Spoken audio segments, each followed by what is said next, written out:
Hello বন্ধুরা, আমি এর আগে দেখিয়েছি ফুলকপির নিরামিষ রোস্ট। এটা হচ্ছে আমিষ। এটা ভাপিয়ে নিয়েছি নুন দিয়ে।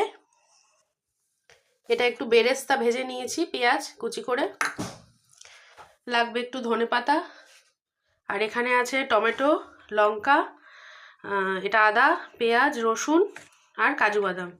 এটাকে আমি বেরেস্তার তেলে একটু সতে করে নেবো, জাস্ট নাড়াচাড়া করে। এটা পেস্ট হবে মিক্সিতে। এই যে বেরেস্তা ভাজার তেলটা, এটার মধ্যে এগুলো আমি দিয়ে দেবো, হালকা নাড়াচাড়া করবো আর কি। এরকম হালকা ভাজা হয়ে যাবে, এবার চলে যাবে মিক্সিতে।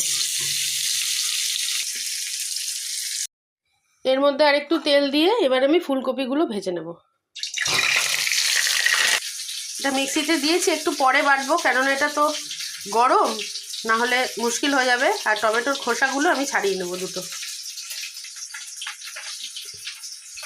দুটোর খোসা ছাড়িয়ে নিলাম। কপিটা ভাজা হোক আর মশলাটা করে নিয়ে আমি আসছি। ফুলকপিটা ভেজে নিয়েছি, আর বাটার মধ্যে একটু কাশ্মীরি লঙ্কা কালারের জন্য, একটু হলুদ, ফোড়নের মধ্যে সাদা জিরে, শুকনো লঙ্কা, গরম মশলা। এবার এই মশলাটা আমি দিয়ে দেবো।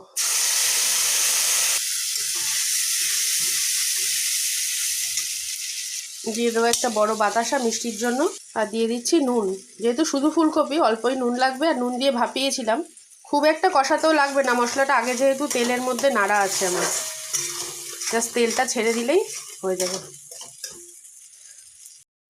কষাতে কষাতে তেল ছেড়ে দিয়েছে, এবার আমি এর মধ্যে ফুলকপিগুলো দিয়ে দেবো।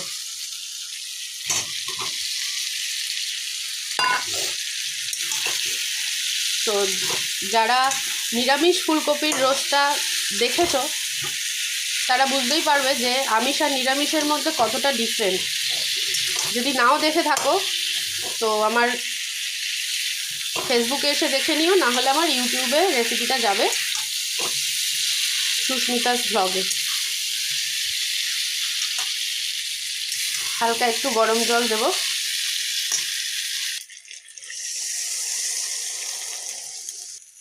পুরো সিদ্ধ হয়ে গেলে, প্রপার কুকড হলে আসছি।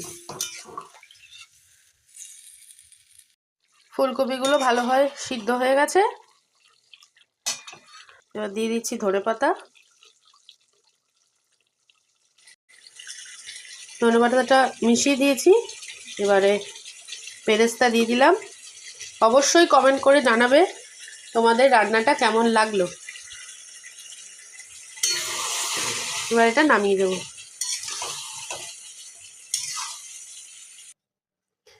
এই যে তোমাদের কেমন লাগলো জানিও।